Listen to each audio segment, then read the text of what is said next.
11 News starts with breaking news. A mother accused of killing her 2 children. The shooting has sent shockwaves through a Beaver County community. In breaking now, investigators just released this mugshot of Crescinda Bright. Police say she confessed to everything.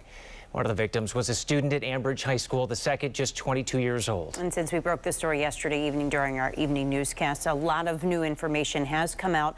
Channel 11's Mike Holden joins us live now with more new details here, Mike, on a really tough story. Jen and Gordon, good afternoon to you. An extremely challenging day in this Beaver County community. I've talked with quite a few community members as well as neighbors who say this feels like a bad nightmare. Meantime, at this afternoon hour, that Beaver County mom is locked up in the jail right here behind me, unable to post bond. Investigators say she actually called 911 on herself to report that she had just committed this act. But it's important to note, after reading the criminal complaint, it is still not clear why she allegedly did this. I just feel really bad for her. I feel worse for her kids, what happened here. Neighbors are grief-stricken and still trying to process the gruesome scene that unfolded in their quiet Ambridge neighborhood. This afternoon, Beaver County mom Crescinda Bright has been arrested and charged with double homicide after police say she shot and killed her children Monday afternoon. The coroner identified the victims as 16-year-old Kiara Bright and 22-year-old Jasmine Kennedy. A school yearbook photo shows Kiara identifying as Jeffrey Bright. Neighbors tell me the family was always kind and friendly. As far as I saw, she was always good to her kids. Her kids were always happy. And according to the criminal complaint, Bright told Beaver County Dispatch she committed the murders and she left the gun unloaded on the dining room table. As investigators swarmed the Maplewood Avenue home, she was already standing outside on the front porch. When police questioned her about what happened, she told them she shot one of her children while they were lying in bed. She then went down the steps, pointed the gun at her other child, and the gun didn't fire. The child pleaded with her to not shoot. That's when she fixed the gun and shot her child in the face. When she realized her child had not yet passed away, she reloaded the gun and shot again. Neighbors say the news is heart-wrenching and surreal, and they truly feel for everyone. I wish I could reach out and find Chris. I would love to give Chris a big hug because she needs it right now. And we have heard from so many neighbors that same message, just overcome with emotion, crying out loud. At this afternoon hour, she remains locked up in the Beaver County Jail, not able to post bond. She's set to go before a judge for additional hearings in the next couple of days, so we'll keep a close eye on that. In the meantime, my colleague, Serafina James, is working this story throughout the course of this day, working to talk with family members, loved ones, as well as other kids that attended school with these victims. We're going to continue to follow this story and bring you the latest live developments for Channel 11 News starting at 5 o'clock tonight. Reporting live in Beaver County this afternoon, Mike Holden, Channel 11 News.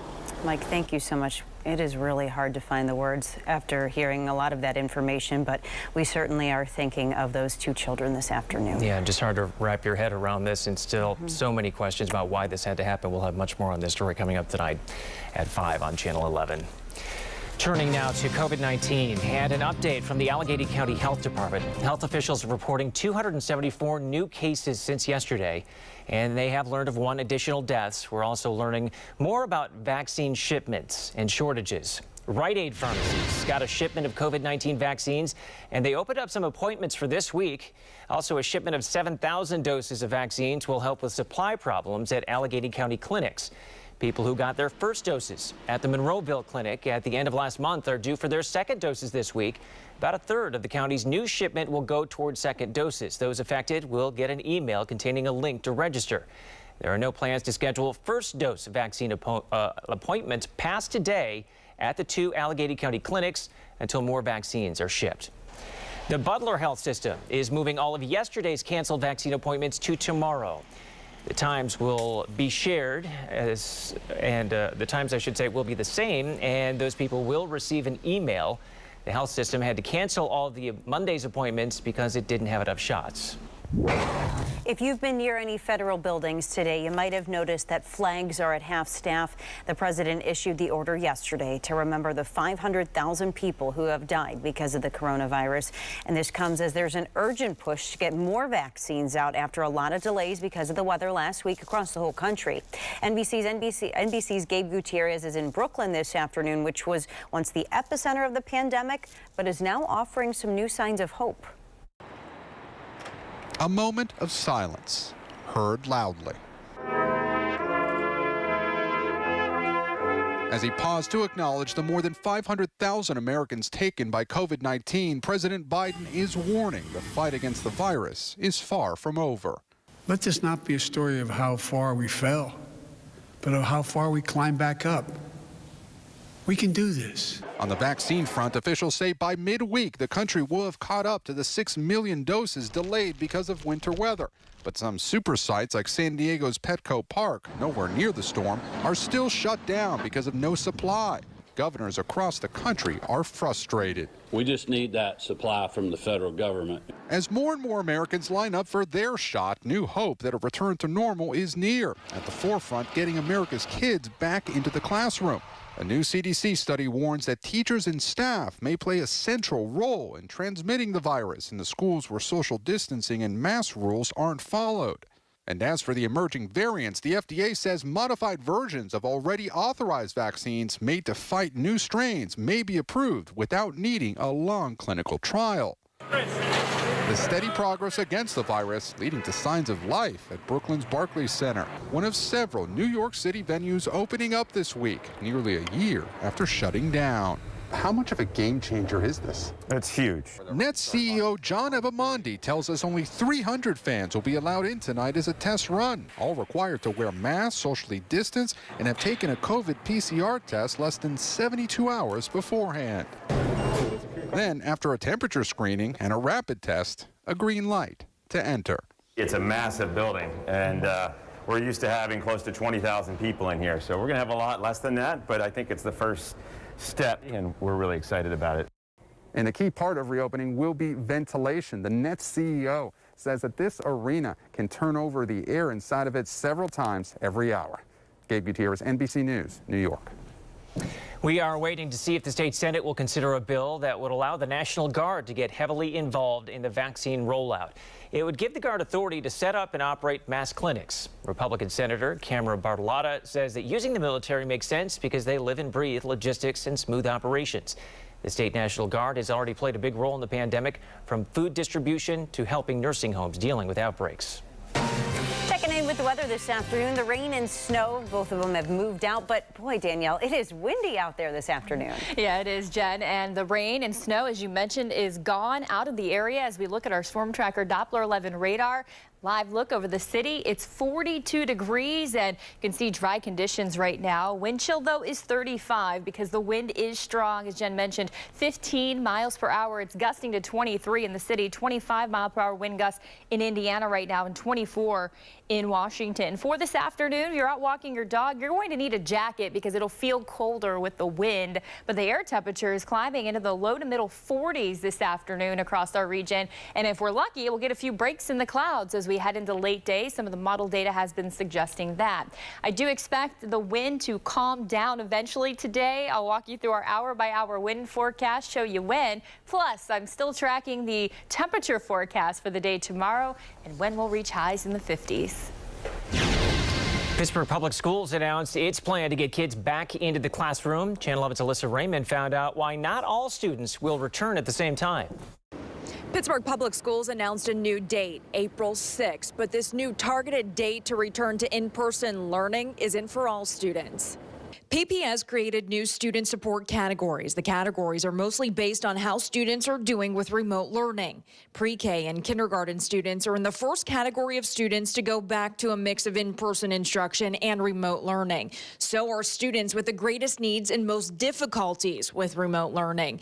The next category of students are scheduled to move to a hybrid model on April 26th. The president of the Pittsburgh Federation of Teachers says they're meeting with PPS today to talk about this new reopening plan. Even though the PFT continues to try to get our members vaccinated. There are other safety concerns that we would like addressed, and we had a lot of trouble getting a meeting set up with the district. It is set up for today, so we can talk about other concerns. Nina Esposito-Viscaitis brought up the new guidelines the CDC recently released for schools. She believes some of the CDC's recommendations are not in place in a number of PPS schools, such as proper ventilation. In a release, Superintendent Dr. Anthony Hamlet said our district meets and exceeds the mitigation strategies that were released by the CDC. PPS also indicated schools would be closed on Wednesdays for further cleaning and disinfecting. The district also says it's in the process of purchasing more than 200 air purifiers and filters. But the teachers union has previously said that a majority of the teachers won't feel comfortable going back to in-person learning until they're vaccinated. We're reaching back out to the president of the teachers union, and we'll share that part of the story today at 5. Reporting from outside of district headquarters, Alyssa Raymond, Channel 11 News. A live look now at a hearing in Congress, part virtual, part in person, and 4 law enforcement officials are facing tough questions from senators right now about the January 6th insurrection at the U.S. Capitol. Today we're hearing from the top current and former security officials charged with keeping the Capitol safe. 2 of them who resigned after the attack have never spoken publicly about the decisions they made before and during the riot. This is really the first chance lawmakers have had to examine the security failures that led to the rioters taking over the Capitol. The Senate Homeland Security Committee chairman calls it a systemic and leadership failure. Everything that was promised to us, it seemed like it was a big lie. A man convicted in his brother's death was sentenced to life in prison. Why he is getting out after 26 years. Caught on camera, Public Works garage up in flames. Why what was inside was so important, and the timing couldn't have been worse. We don't know what the long-term effects are going to be. Roughly a third of Americans say they won't get the COVID vaccine, why health experts say lasting effects shouldn't be a concern. Next at noon.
Any day now, we could see the FDA approve a 3rd coronavirus vaccine. The Johnson & Johnson vaccine is different than the 2 already on the market. Those versions from Pfizer and Moderna are mRNA vaccines, technology a lot of folks are still confused or concerned about. It's why Channel 11's Liz Kilmer spoke with doctors to really dive in and understand the science so that you can too. My reservation really is because it's experimental. You know, I think that word in there kind of scares you. Pam Meckler is one of many folks we talked to with questions about the two COVID-19 vaccines out now, considered messenger RNA or mRNA versions. If you don't have concerns, you likely know someone who does. A recent poll showed a third of Americans say they definitely or probably won't get vaccinated. I have family members that's not going to get it, you know, but they have their own choice. A personal choice, certainly, but one that can have impacts on all of us in terms of how soon we can get this pandemic to end. And so it's important that questions get answered. I brought a number of them to doctors on Zoom. What I hope to do is really try to explain how these vaccines work. Think of mRNA simply as just a set of instructions. And whenever you get the vaccine, those instructions are taken up by your cells, and they're instructed to create a piece of that spike on the outside of the coronavirus that we're all used to. And from there, your immune system creates the antibodies you may have heard of to combat the actual virus should you come into contact with it. It's important to note that there's no live vaccine at all, so you cannot become ill with coronavirus from the vaccine. It does not enter the nucleus of your cells, and it does not alter your DNA. That's a common anti-vax misinformation talking point. Another talking point, how quickly it seems the vaccines were rolled out. Dr. Anita McElroy with the University of Pittsburgh says the timeline should not alarm you. The reason that the Moderna and Pfizer vaccines were so fast is really a proper alignment of the stars, I think. So there were several things that came into play. Doctors note among reasons an exceptional amount of resources, money, and that mRNA has been studied for years and can be quickly developed once you learn the sequence of a virus.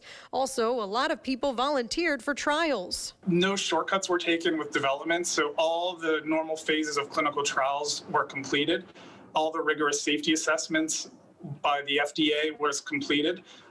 There were no serious safety signals at all. Short-term side effects like a sore arm, aches, a fever have been reported, but doctors say that's just your body doing its job. A lot of folks, though, worry about what the effects could be further down the road. We don't know what the long-term effects are going to be. Dr. McElroy says we can't predict the future, but long-term side effects are highly unlikely. Typically, if there's going to be a side effect following vaccination, it's something that happens right after the vaccination, right? It's someone who has an allergic reaction to the vaccine. It would be really unusual, and we've not seen this in other vaccine scenarios, where there's a side effect from a vaccine a year down the line. She adds catching COVID-19, however, can have long-term effects. And of course, many sadly have died. While no one has died from the COVID-19 vaccines, she says, so forgoing it is the real gamble.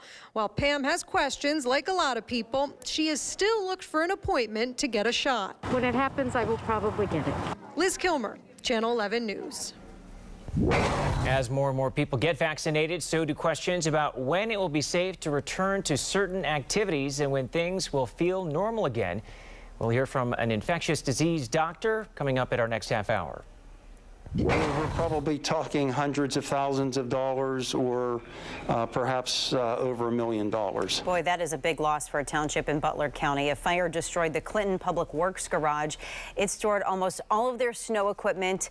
Take a look at this surveillance video here. You can see very thick black smoke pouring out of the building on Sunday, even some flames there. Now, within minutes, they were shooting from the roof, ripping through the garage doors. Neighboring municipalities, though, they have really stepped up to help Clinton Township with their snow removal. With the weather early this morning, our Public Works department never missed a beat, thanks to Winfield Township, Middlesex Township, and Cranberry Township. Now, the Clinton Township manager will meet with the insurance company before they move forward with rebuilding. You're your severe winter Team 11 forecast.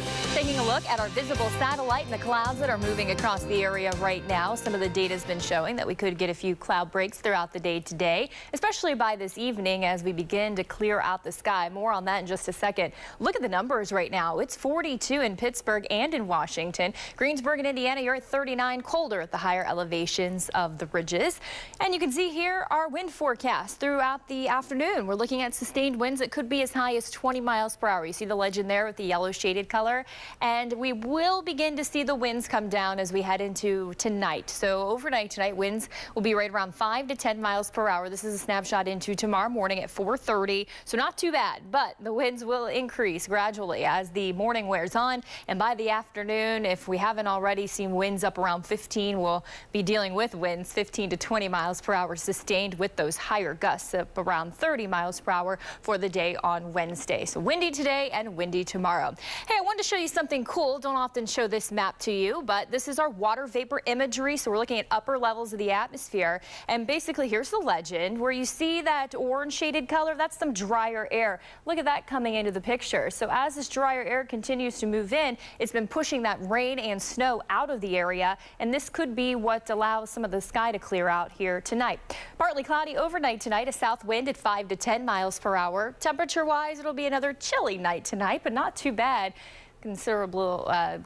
Considering that is, to think of the right word, where we were over the weekend, right? We had temperature at 2 degrees. So 33 overnight tonight into tomorrow morning.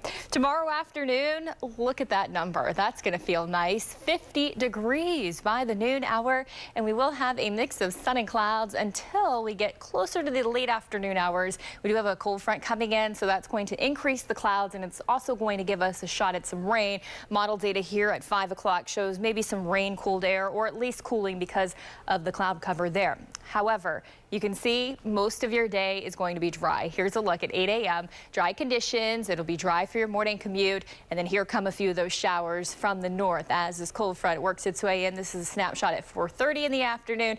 Just a good idea to have your umbrella with you late day and evening as we will be tracking those showers moving on through. Our car wash forecast, I went ahead and said wash it this afternoon. I do expect the rain and snow is gone for the day. However, we do have that rain that's moving in the afternoon tomorrow, so maybe you want to hold off and take advantage of Thursday's weather and Friday's weather. Get a couple of days in with at least a nice wash on the car. Looks like we're going to have a mix of sun and clouds both Thursday and Friday, so that will be nice to enjoy. And the temperatures, yeah, they're going to be a little bit cooler, but not too bad. They're still going to be above average, at least closer to on Friday. In the meantime, you can see 38 on Thursday and then 43 Friday. Mix of sun and clouds there. Your weekend always in view. We do expect some showers from time to time on Saturday with the temperature of 51. Went ahead and took some rain out for Sunday. Late data coming in today does show that the majority of the rain could be well down to the south of Pennsylvania. So I'll keep you posted on if this changes. But for now, looks like a pretty mild weekend to get out and enjoy. Coming up in the next half hour, I've got a look at how February temperatures have been trending and what we could be looking at as we head into the month of March. Neighbors upset about trees being chopped down near a local park. What the township says is going on. Last year, there wasn't much fun going on at amusement parks. One big park's announcement on what guests can expect this summer.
Several hospitals in our area are being fined for ranking among the worst performing when it comes to avoidable injuries or infections. That's according to an article by our partners at the Trib.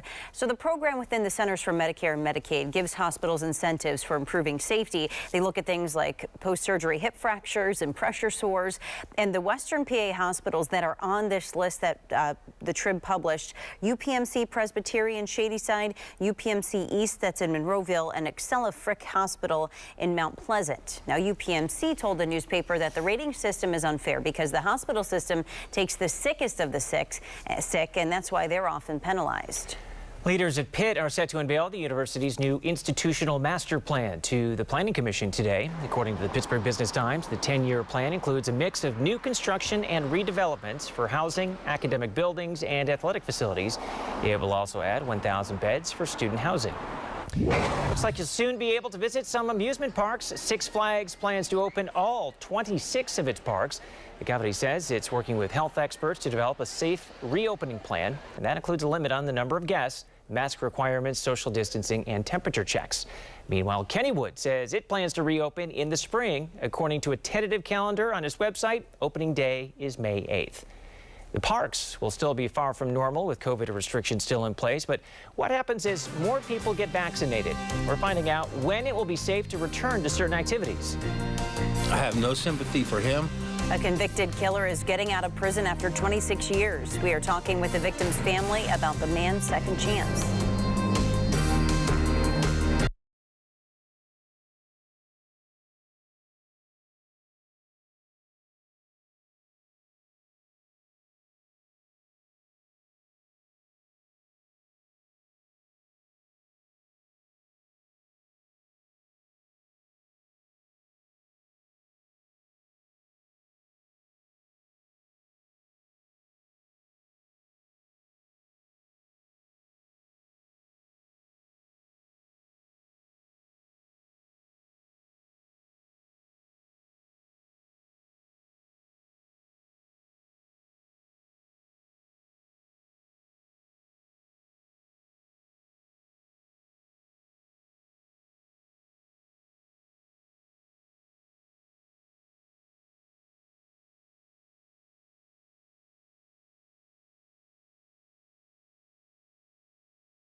We promised this, that, that he would just never get out.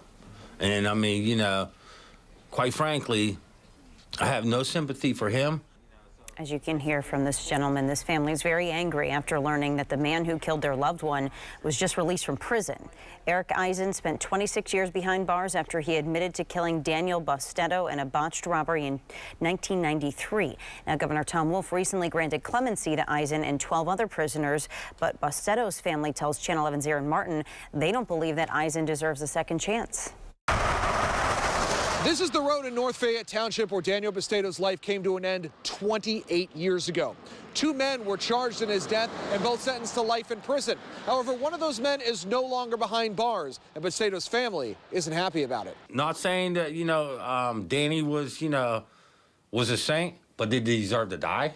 No, he didn't deserve that. Tommy Bustetto has been wrestling with his brother's death for nearly 3 decades. He's kept every transcript from the dozens of court hearings that led to Eric Eisen and James Smith being sentenced to life in prison for killing Danny during an armed robbery in North Fayette Township in 1993. After 26 years behind bars, Eisen is now getting another chance. Can I see my brother?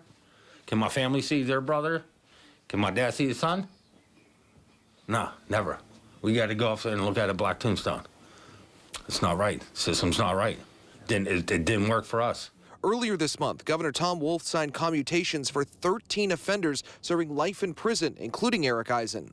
In the release announcing the decision, Wolf said they now have a chance to begin a life outside of prison that I hope is fulfilling for each of them. But that hope is long gone for the Bustetto family. Didn't even think about, the family. Didn't nobody reach out to the family to ask their opinion or anything like that? Court documents describe Bustetto as a small-time drug dealer who was held up moments before he was shot just off of Old North Branch Road. The suspect told investigators they did not intend to kill him, and Eisen didn't pull the trigger. We left several messages for Eisen's attorney today that were not returned. In a brief statement, a spokesman for the Allegheny County District Attorney's Office said there's no doubt that Eric Eisen directed the murder of Daniel Bustetto and participated in the murder of Daniel Bustetto. Aaron Martin, Channel 11 News. As for the rules regarding clemency, Aaron learned that Eisen will be in a halfway house for a year before being paroled, and then he'll be on parole for life. Republican Party committee members in Pennsylvania expect to meet tomorrow night to decide whether to censure Senator Pat Toomey. He was one of 7 Republicans who voted to convict former President Donald Trump at his second impeachment trial. The censure vote would be symbolic since Senator Toomey is not seeking re-election next year. Well, back with a look at how February has been trending. Our average monthly temperature has been 24 degrees. That factors in the lows and the highs, and are below average by 6.5 degrees here this month of February. It's been cold, we know it, but there are signs of life. Yes, we will have above average temperatures here as we head into the month of March. Even the next couple of weeks really favoring these above average temperatures. You can see this is the latest from the Climate Prediction Center. This is actually a precipitation outlook. I believe, guys, that I clicked on the wrong map. That's unfortunate, but I'll get it to you coming up in the next hit. But yes, we will have above average temperatures and above average precipitation. Might as well talk about it while I have it here on the screen. And we are looking at this because we have little movement in the jet stream as far as these deep low pressure systems that are going to bring Arctic outbreaks that'll last for an extended period of time. So we're not seeing signs of that, at least here in the next couple of weeks, which is why we are anticipating some of that above average weather coming in here. Again, I'll have the right map coming up in the next few minutes. Plus, we'll take a look at that forecast going into Wednesday. Guys, I like to talk about above average temperatures, Danielle. Thank you so much. 12:33 here, and the plans are on hold right now to create a vaccine registry in Westmoreland County. Commissioners told our partners at the Trib that Excella Health isn't helping, and the county can't really do it on its own. Excella's chief medical officer issued a statement saying that they don't have the resources to manage a registry of that magnitude. Westmoreland County commissioners say they'll look for a third party to try to help create the list. As more and more people finally get vaccinated, what's next? When will it be safe to return to some activities? NBC's Sarah Dolph asked those questions to an infectious disease expert. Behind every rolled up sleeve, a reason. Hugging my grandchildren. It's the little things in life. The little things. Americans anxious to get back to some aspects of normalcy, but it won't happen overnight. Vaccines are not a suit of armor, but they are getting us closer to the finish line. So what changes and when? Infectious disease specialist Dr. William Schaffner says start small and slow, perhaps expanding your bubble to include other vaccinated people. So 2 older couples, everybody completely vaccinated, could get together and do so with relative safety. He advises significantly more caution in environments that attract larger crowds, like indoor restaurants, churches, and gyms, especially if not everyone in your household is vaccinated or you live with anyone considered high risk. The vaccines are very effective, 95%, but I didn't say 100%. And the other thing is, we still don't know whether these vaccines protect against infection. Could you be infected and still pass this virus to other persons? We don't know that. And until the country achieves herd immunity, keep masking, distancing, and washing hands. Let's all be careful for ourselves and for each other. With every vaccine dose administered, small steps forward. Sarah Dolph, NBC News. And you can join us for WPXI on our Now app this Friday as we bring you the latest information on the race to vaccinate here in Western PA. Our special report will start at 8 p.m. That rover that landed on Mars is already sending us back some pretty cool stuff. That little bit of noise there, that is the sound of wind whipping across the red planet. We're also getting this new video of the rover landing on Mars last week from an elaborate system of cameras. So one of the project managers says that his daughter gave him the idea for the camera because she's a gymnast and she records her practice using a body camera. We expect to see a lot more from that rover from 300 million miles away in the coming weeks and months. It's always interesting to see what's out there, right? Yeah, pretty cool stuff there. Well, are you looking for your dream job? We found one that'll actually let you dream. The new gig that wants to pay you to sleep. This couldn't be more devastating to us. A busted pipe is causing a lot of problems for a big fundraiser for a humane society. How you can help out? Coming up next.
You won't be able to shop at the thrift store associated with the Beaver County Humane Society today. They had a pipe that burst, and actually you can see here, it actually brought down a lot of the ceiling. Boy, look at everything is just flooded here at their store on 7th Avenue in Beaver Falls.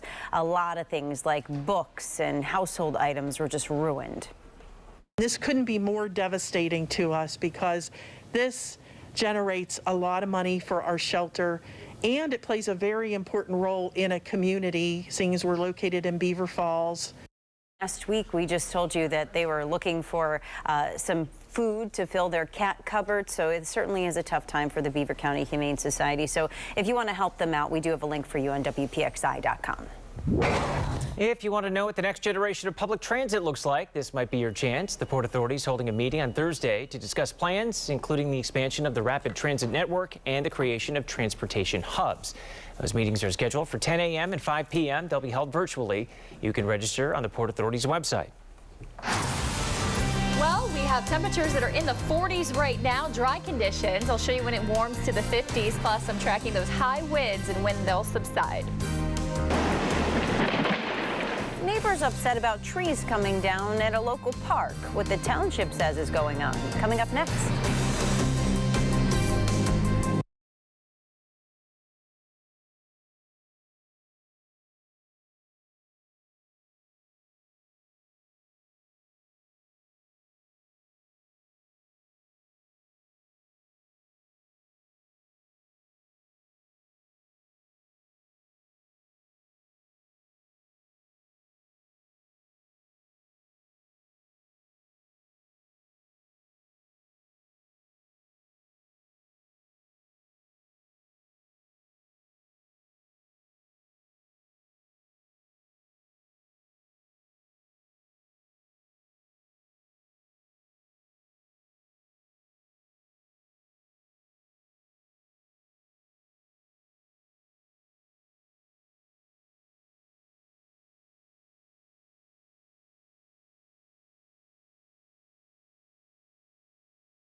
I find it really disillusioning. Neighbors are upset after finding out that some trees are being cut down near their park. It's Short Line Hollow Park. It's in Ross Township, right near the Masonic Center on Cemetery Lane. And we were out there yesterday. We did see some trees being cut down. So our Ryan Houston spoke with Ross Township to find out what's going on. And all of a sudden, my telephone lit up telling me that dozens, if not hundreds, of trees were down and that the entire hillside was bare. So it came as quite a shock. Joseph Brand is talking about Short Line Hollow Park, Cemetery Lane. Brand says he's part of a volunteer group in Ross Township that works to create better parks, bike lanes, and trails. He claims Ross Township officials cut down more than a dozen trees. The problem with losing the trees, as distressing as it is to lose the park and get rid of a place where people in the township could exercise, the fact of the matter is those trees, some of them were over hundreds of years old, and there's no way to replace or restore that hillside in my lifetime. So I reached out to Ross Township, and President of the Board of Commissioners, Dan DeMarco, responded. It reads in part: contrary to erroneous rumors, there has never been and there is no logging occurring or permitted on Short Line Hollow Park. What's your response? Well, again, I am not aware of it actually being logging. What I am saying has happened is that dozens of trees have been cut down from Cemetery Lane. Our cameras were rolling and we saw at least 3 trees cut down in about 40 minutes. So I reached back out to Commissioner DeMarco and he provided this detailed response. What you are seeing is not logging. It is tree removal as part of a slope stabilization plan initiated when the Rees Run Road landslide occurred. He goes on to say the tree removal was approved by local government officials to stabilize the land. Ryan Houston, Channel 11 News. So on Monday, Ross Township commissioners are going to meet with engineers and volunteers to decide what is next for Shoreline Hollow Park. It's a Zoom meeting, so anyone can join in. Your severe winter Team 11 forecast. Well, I got the right map back. So here's the look at the temperature outlook for the month of March, courtesy of the Climate Prediction Center. And you can see that orange shaded color across the screen here in Pennsylvania. And that indicates where we are expected to have above average temperatures. We factor in the lows and the high temperatures. And at least right now, this time of year, we should be in the lower 40s for highs. So definitely seeing that in the picture here today. We're right near average, and I think we may push just above as we head into this afternoon. Tomorrow's high average is 42, just to put it in perspective. So that's what it's looking like long range. What's going on today? Well, here's our storm tracker Doppler 11 radar. The rain and snow is cleared out of the picture. It's 42 right now in the city, 42 in Washington, colder out east in the areas in deep blue, 39 in Greensburg right now. Winds are still strong out there, gusting to 23 in the city, 21 Butler, and 24 in Washington. We do expect those winds to be strong throughout the rest of the afternoon, so that might blow you around a little bit if you're out walking out and about.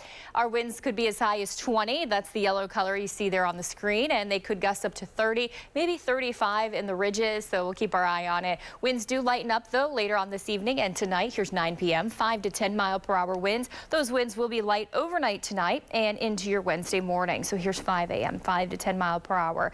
Now, as we work our way through the afternoon, I do expect that those winds will climb, so we're going to have gusts up to about 30 miles per hour once again tomorrow out of the west. They're going to be sustained between 15 and 20, and we are looking at temperatures that are in the mid-40s. This is today, 44 degrees. So gusts today will be up around 30, and then gusts tomorrow will also be up around 30. So it's going to be a windy day today and a windy day tomorrow. Even warmer weather is coming into the picture on Wednesday. We have an area of low pressure that's back off to the north and west. Associated with it is that warm front and that cold front. So that warm front will be headed our way. That's going to allow the temperatures to pump up to near 50 degrees, and that will be the first time since December 30th when we reached 53. So we're going to get to enjoy some milder weather tomorrow. However, the warm front is followed by a cold front, so that's going to bring some showery skies to our forecast as we head into Wednesday afternoon and Wednesday evening, and we'll feel the chill on the air as we head into Thursday. Storm tracker does show dry conditions in the morning on Wednesday. I'm expecting a mix of sun and clouds as overnight tonight we're trending partly cloudy. And then our forecast tomorrow, just have your umbrella handy. We will be tracking some of these scattered showers moving in along that cold front. That's 5 p.m. Here's 6 p.m. So for the drive home, might be dodging a few of those. Here's tomorrow's forecast. And once again, as I mentioned, those winds are strong out of the south-southwest tomorrow. 50 degrees for the afternoon high, and getting outside over the next few days. Not too bad this afternoon. And then the Wednesday afternoon evening rain, and then Thursday and Friday is looking fantastic, albeit it will be cooler with 38 Thursday, and into the weekend we go with a few showers around Saturday, and right now dry on Sunday. Hey guys, I have something I guarantee you're going to love, because let me tell you, I got this out of the packaging, I started trying it, and all of my people who work for me came up to the office and were like, hey, I need one of those. Hey, I want one of those. Hey, can I have one of those? What am I talking about? This is Reathlete. It's a company that I'm sure you've heard about. They're on social media. Everybody's talking about them. It's the hottest ticket, because this concept of percussive therapy is one of the hottest concepts going right now. You're going to have your choice of some different models. We have the Deep 4, we have the Fold, and it's going to come with, by the way, different attachments, which I absolutely love. So this is one that you're going to charge. When you charge, you're going to find whatever attachment you want, and then you're going to decide where you want this therapy. Physical therapists started out using this. Professional sports trainers use this on professional athletes. Then the athletes were using it, and then personal trainers in gyms are using it. And this is what everybody's talking about. So now I have it in here, right? All charged. I'm going to hold this for a minute. Huh? This is percussive therapy. This is almost like a deep tissue, but you're controlling it. This is going to be an unbelievable pinpoint massage. You know how you get all the tension right up here? Wait, hold on. Oh my, yeah. I'm sorry, am I ignoring you? So this is amazing. Now, there's a lot of great options on localsteels.com. There's even more great options than what I'm showing you here. But here's the deal. You wake up funny, you sit too long, your back hurts, you overdid it in the gym. Anyone would love this. Everyone would love this. You can do this while you're watching TV. You can do this anytime, day or night. Here's what I love. These can be extremely investment oriented. If you go to localsteels.com right now, they're 20 to 44% off. Do yourself a favor, make yourself happy. Trust me, you will love it.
Dairy Queen is canceling its free cone day for a second year in a row. Dairy Queen says it was a difficult decision, but that it's looking forward to bringing back free cone day in 2022. The fast food chain traditionally gives out free soft serve cones every year to mark the first day of spring. The Scripps National Spelling Bee is back. The finals will happen in July at Disney World. Some earlier rounds will be done virtually. Up to 12 kids will compete in the finals in person. That event was canceled last year. All right, how'd you like to get paid to sleep? The website sleepstandards.com is looking for someone to spend 5 nights sleeping in different environments. One of them is a 5-star resort. They're doing some research about how your sleep environment impacts your quality of sleep. So they're going to pay you $2,000. You get to stay for free, but you do have to write a report about each night's sleep. That's going to do it for Channel 11 News at noon. Our next newscast is tonight at 5. Have a wonderful afternoon.